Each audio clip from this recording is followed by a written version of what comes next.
Boa noite. Boa noite, gente. Boa noite. Hoje eu quero fazer um vídeo mais extenso, porque eu quero falar devagar e eu amo esse texto aqui, que eu vou falar sobre ele. E então eu não vou correr. Bem, nós vamos ver o capítulo 11 de Gênesis, do versículo 1 ao versículo 9. Leiamos então. E era toda a terra de uma mesma língua e de uma mesma fala. E aconteceu que, partindo eles do Oriente, acharam um vale na terra de Sinar e habitaram ali. E disseram uns aos outros: Eia, façamos tijolos e queimemo-los bem, e foi-lhes o tijolo por pedra e o betume por cal. E disseram: Eia, edifiquemos nós uma cidade, uma torre, cujo cume toque nos céus, e façamos-nos um nome para que não sejamos espalhados sobre a face de toda a terra. Então desceu o Senhor para ver a cidade e a torre que os filhos dos homens edificavam, e disse: Eis que o povo é um e todos têm uma mesma língua, e é isso o que começam a fazer. E agora não haverá restrição para tudo o que eles intentarem fazer. A confusão das línguas. Aí Deus disse, né? Porque quando Deus disse, fala no plural, desçamos e confundamos, ele está falando o Pai, o Espírito, o Pai, o Filho e o Espírito Santo. Eia, desçamos e confundamos ali a sua língua, para que não entenda a língua do outro. Assim o Senhor os espalhou dali sobre a face de toda a terra, e cessaram de edificar a cidade.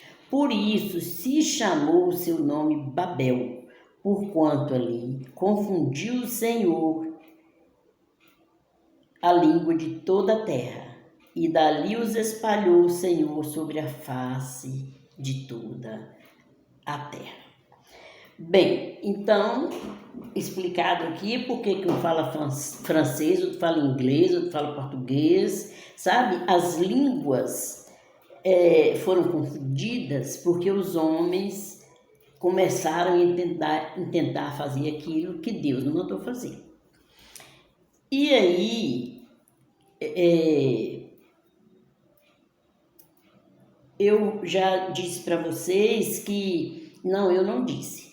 Por causa da queda do homem, da desobediência, o ser humano corrompeu-se.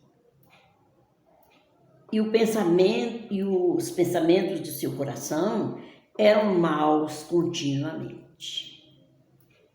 Aí Deus arrependeu-se de ter feito o homem.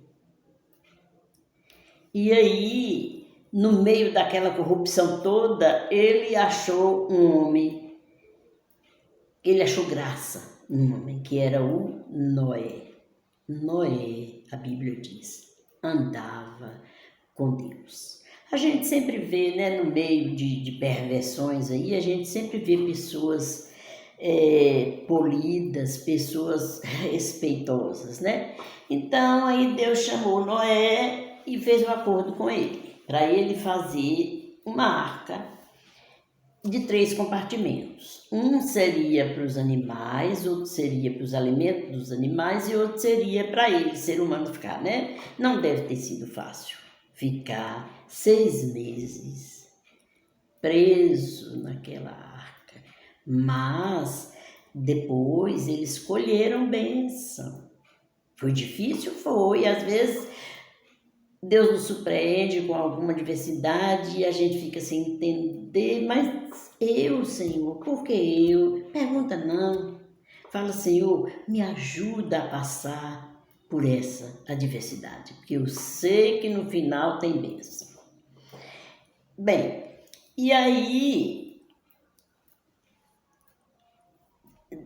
Deus soltou as águas do abismo e as águas de cima também, e a arca ficou 6 meses, né? E aí, quando Deus tinha 3 filhos, Sem, o cão e Jafé.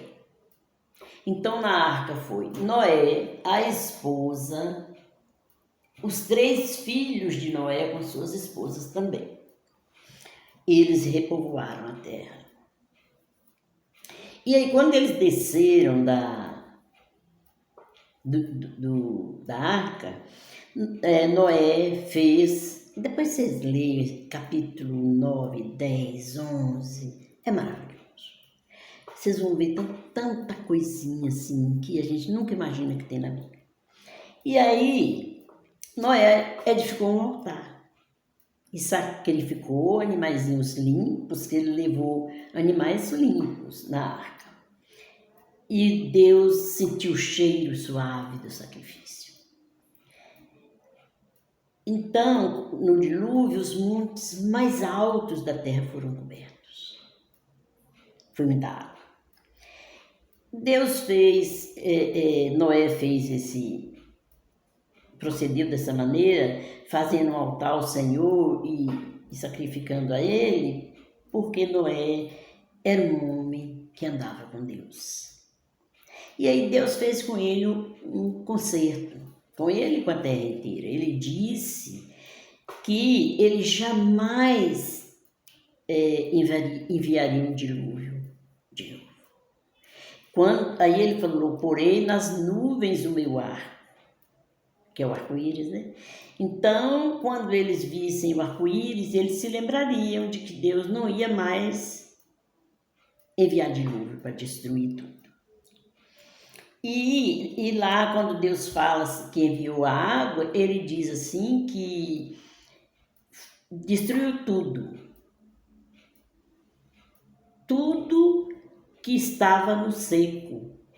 Então, os peixes, os animais marinhos, né, aquáticos, não pereceram. E aí, no capítulo 9, voltando aqui um pouquinho, Deus abençoou a Noé e a seus filhos e disse-lhes, frutificai e multiplicai-vos e enchei a terra. A ordem do Senhor era que eles enchessem a terra. Aí, nós vamos ler aqui, sim, aí eu já li, né, capítulo 11 de Gênesis, que era a terra de uma mesma língua, né, e eles começaram, esse homem que quis construir essa torre para chegar até o céu, coitadinho, como é que chega no céu? Aí, ele era neto de Noé. O Nimrod, o nome dele Nimrod. E ele foi poderoso caçador diante do Senhor. E aí ele se juntou ao povo para fazer uma cidade e uma torre que chegasse ao céu.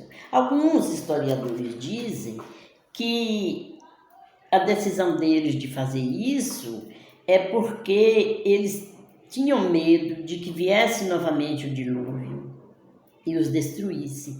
Então, se viesse, eles iam subir na torre, né? Que eles acharam que conseguiriam fazer uma torre para chegar até o céu. E aí, moço, é o seguinte, esse neto de Noé construiu uma cidade por nome Babel. Babel significa confusão. Deus confundiu as línguas. E aí um fala francês, outro fala português, outro fala inglês, outro fala espanhol. Confundiu as línguas. Na hora que eles estavam lá construindo a torre, um pediu balde, mas balde já não era balde, era outro nome. Então o outro trazia um tijolo. Confundiu tudo, virou confusão. Babel significa confusão.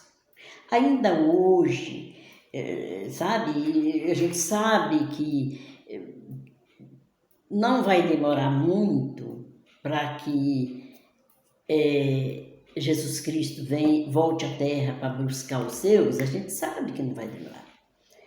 Então,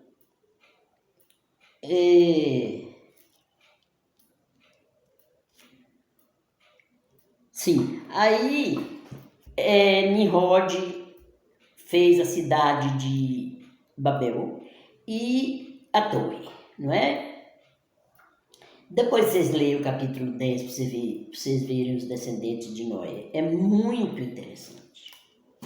Bem, então nós já falamos da confusão da língua, Babel, e vamos agora...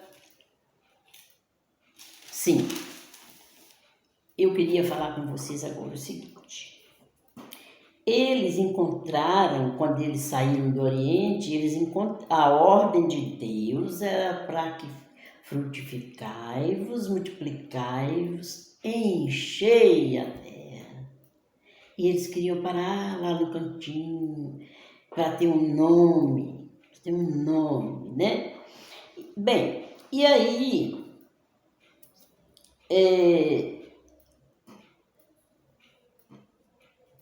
aqui chegou aqui, ó. Por isso se chamou o seu nome Babel, porquanto ali confundiu o Senhor a língua de toda a terra e dali os espalhou. O Senhor sobre a face de toda a terra. Quando Deus manda, ou obedece, ou obedece. Porque se não acontecer isso, vão ser amaldiçoados. Tem um capítulo, eu não lembro o número em Levítico, que fala sobre a bênção e a maldição. Quando há obediência, há bênção. Quando há desobediência, vem maldição. Não adianta pensar que não vai acontecer, porque vai. Sim, e quando Deus manda, feliz de quem obedece. Agora, outra coisa que eu queria falar para vocês, interrompi, foi o seguinte. Alguns historiadores acham que eles quiseram construir essa torre porque eles tinham medo que houvesse novo dilúvio. E aí, se viesse, eles iam subindo, né? Oh, meu Deus, que mente pequena. E aí, gente, era isso que eu queria falar com vocês sobre a obediência e a desobediência. Aí Deus já sabia que ia acontecer tudo isso. Deus é onisciente. Deus sabia, porque ele sabia que Satanás ia tentar impedir, mas ele não ia deixar de criar por causa disso. E que quando Deus dá o dom, ele não toma de volta. E aí, meninos, quando o Jesus vier nos buscar, essas pessoas vão para a escuridão, vão habitar em trevas. Meu Deus! Tem dia que eu fico pensando assim, oh meu Deus, por que as pessoas não prestam atenção enquanto é tempo? Ontem eu vi um filme, eu já tinha até visto, quando eu morava em Betim. Eu vi esse filme ainda em DVD. Hoje a gente encontra na TV Smart. O nome do filme é Deixados para Trás. E aí você... tem ele número 2 também, tem 3, eu só vi um. É um filme muito bom. Procure ver. Deixados para Trás. Excelente filme. É um filme evangelístico. Sabe? Abrindo a mente das pessoas para entenderem que a palavra de Deus é a verdade e que a lei dele é liberdade, sabe? Deus cerca seu povo para protegê-los. mas as pessoas acham que não vale a pena, aí elas tentam pular essa cerca que Deus faz para protegê-los, aí elas caem, elas perdem a liberdade, não é? Então, a lei de Deus é liberdade. Ele ainda fala assim, quando ele está falando alguma coisa, ele ainda diz assim, ouça para que vivas. Ele ainda dá a dica, obedeça para que vivas. Que nós que estamos aqui hoje falando sobre isso, possamos obedecer a Deus. Gente, Deus fez tanta coisa maravilhosa. E com toda essa avalanche de desordem, tem tanta coisa linda ainda.